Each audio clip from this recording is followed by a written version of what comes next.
Donc ici, on va regarder D4 au quatrième coup, petit roc. Ici, évidemment, les noirs peuvent jouer KC6 ou C5. Les deux coups principaux, c'est les deux qu'on va regarder. Cavalier C6, E3, E5, E5 ou fou C5. Alors E5, perd un petit temps, voyons ce que ça donne. Pion prend, D3, F7, cavalier A3 par exemple. Voilà. Toujours pareil, un genre de Benoni. Plutôt sympa à jouer avec les blancs. Ça c'est E5, fou C5. Ça a l'air sympa puisqu'on va reprendre en D4 avec une pièce mineure, mais surprise B4 évidemment, comme à chaque fois. Alors cavalier B4 ou fou B4. Regardons cavalier B4, prend B4. Fou prend. Ça sent bon pour les noirs. Malheureusement, dame à 4 échecs. Et quel que soit le coup, roi D8 par exemple, ça va finir. Roi D8, pardon, je prends ce cheval. Et ça va finir en case noire, problème. Gros problème, parce qu'en plus la dame a l'air un petit peu enfermée. Ok, donc ça c'est pas terrible. C'est même carrément mauvais. Regardons fou B4. Fou prend B4. Fou prend B4. Cette fois, on se permet de reprendre au centre, parce que les dames à 4 sont carrément dévastateurs. Petit roc. On a le temps de protéger son pion-pion. Et sur un coup comme tour B8, pour jouer B6, voilà, on va se mettre au chaud et puis continuer à se développer. Évidemment, les blancs sont mieux. Ok, donc, eh bien, on a vu cavalier C6. Ça tient pas le centre, c'est pas assez coriace au centre. Cavalier C6. Regardons C5 à la place. C5 qui s'accroche au centre. E3. Maintenant cavalier C6. Là, on est vraiment dans une Benoni. Comme si les blancs avaient joué E3. Voilà. Il y a une partie assez célèbre pour les amateurs avec Morozevich avec les blancs, donc dans une partie avec E3, contre Kramnik. Qui jouait donc ce coup-là une Benoni. Une bonne Benoni avec les noirs, hein, puisque contre 3, on n'a pas de souci, mais il s'est fait ramasser.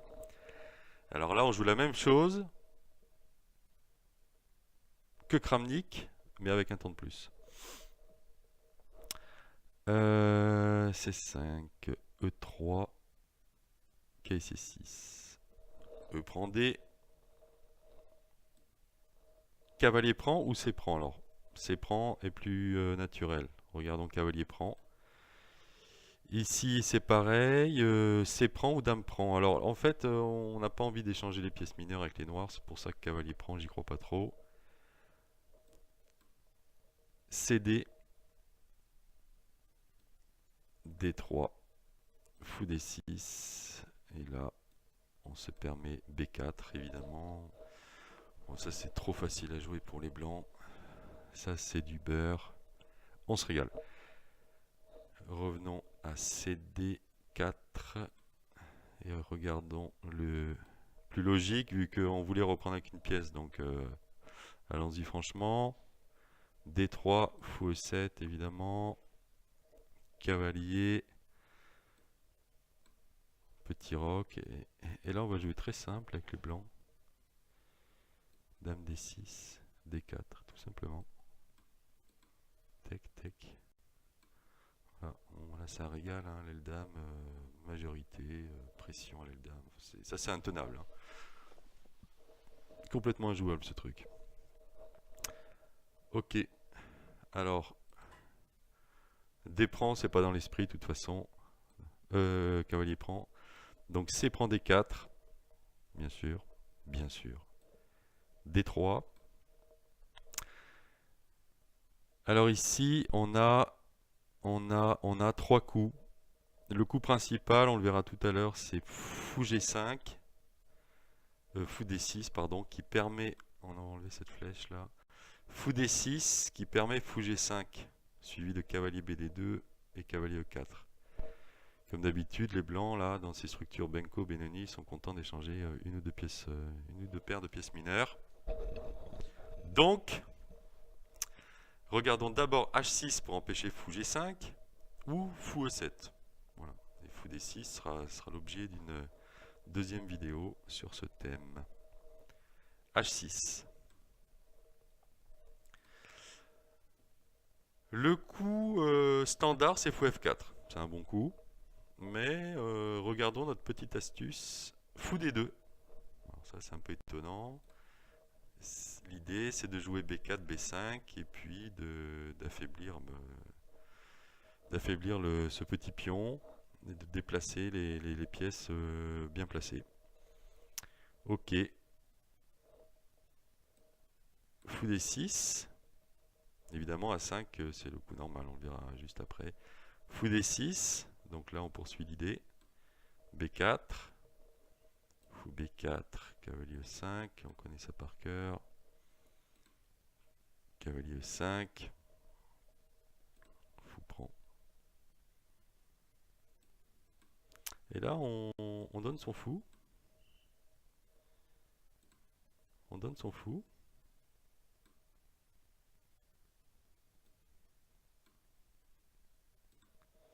Et on se rend compte que ce fou noir est très fort. Voilà, il est juste très très fort. Donc c'est sympa. Ok, alors fou D6. Laisse faire B4. Regardons A5. A5 donne B5. C'est un peu l'idée de fou D2 d'ailleurs. Hein. C'est de forcer l'affaiblissement de B5. Allons-y alors.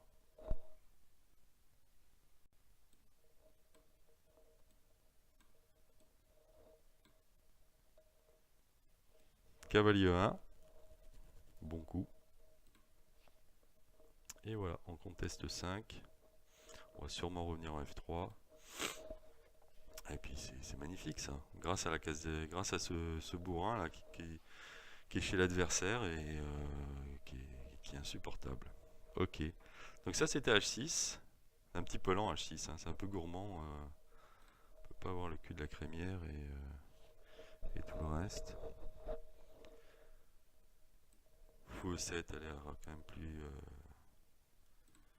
plus sérieux. Cavalier A3. Petit roc. Tour 1. Ici, regardons vite fait, fou prend A3. Je pense qu'on ne peut pas laisser le fou noir, case noire incontestée comme ça. On peut regarder cavalier D7 ou tour 8. Dans tous les cas, on joue une Benoni facile, quoi. C'est facile, ça. Allez, fou A3. Par exemple, tour 8. On empêche E5. Fou D7. B6. On en rajoute sur case noire. Voilà. Bon, ok. C'est jouable, c'est solide, mais c'est glauque hein, pour les noirs. Je ne sais pas ce qu'ils vont faire là-dedans. Ok, donc fou A3, c'est vu. Regardons cavalier D7. Cavalier D7. Cavalier C2. Ok. Alors on attaque le pion, donc on attaque le pion et aussi on menace B4 puisque le pion D4 finira en l'air. Donc c'est un peu une double menace. Donc soit on part B4 avec A5. Regardons.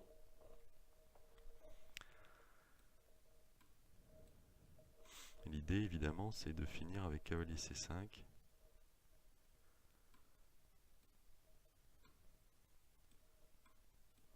Tout ça est vraiment forcé pour les noirs, il faut qu'ils récupèrent. Voilà.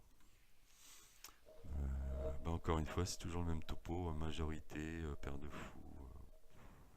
Alors c'est plus les deux fous noirs sont plus ouverts que dans l'autre position avec cette majorité claire là.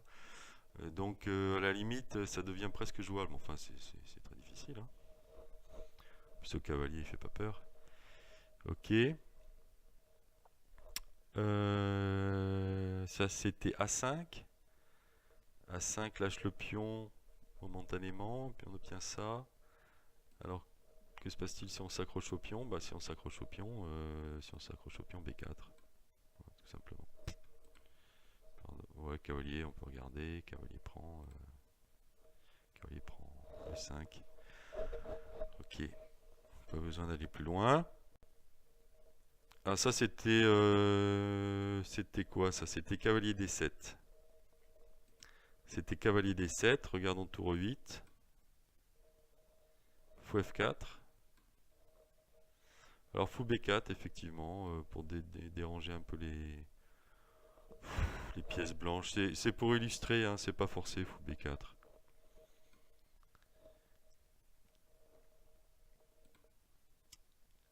Alors on va essayer de forcer E5 avec les noirs, avec cavalier D7, ou chasser le fou avec cavalier H5. Alors regardons cavalier D7. Ok, cavalier C2. Ok. A3.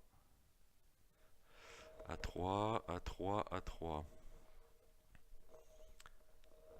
Et E5, bien sûr. Fou D2. Et on peut pas empêcher B4. Hein. De toute façon, on va le jouer au coup d'après, donc ça va, ça s'est bien passé. Ça s'est bien passé. Les blancs vont réaliser leur thème. Donc ça roule. Cavalier D7. Cavalier D7, il était où? Il était là. Ok, donc regardons cavalier H5. Alors fou G5, bon coup, puisqu'après H6, après F6, le cavalier a plus de case de retraite. Donc c'est quand même un petit peu dangereux. Fou D2. On est toujours content d'échanger une pièce. D2, cavalier 2, E5, E5, et là, on en profite. On a le temps de pénétrer avec C5. Voilà, avec une pièce en C4, une pièce en D6. Ok. Ça c'était F6. F6. Regardons l'autre coup. Fou 7. Pardon. Fou 7. Dame prend. Dame D2. On reprend un peu les cases noires. Tour D8. Ok.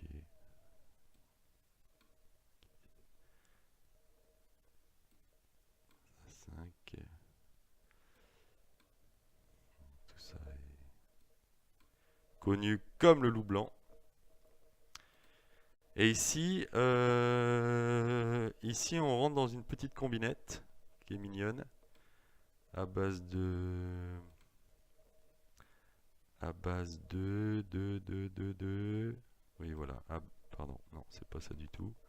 À base de C5. L'idée c'est qu'on attaque ça, évidemment. Et ce qu'on avait vu, c'est que sur Dame B4, Dame G5 attaque le cheval, cavalier F6, et on termine en beauté avec ce petit cavalier F7 qui récupère le pion avec une position avantageuse, hein, puisqu'on a... C'est sûr que la tour A8 est quand même assez active, mais le gruyère a l'air quand même assez comestible là. Ça me plaît bien avec les blancs. Ok, donc voilà la première partie. Ça c'était la première partie. Il y aura 2 vidéos sur le thème. La première partie de D4 au 4e coup.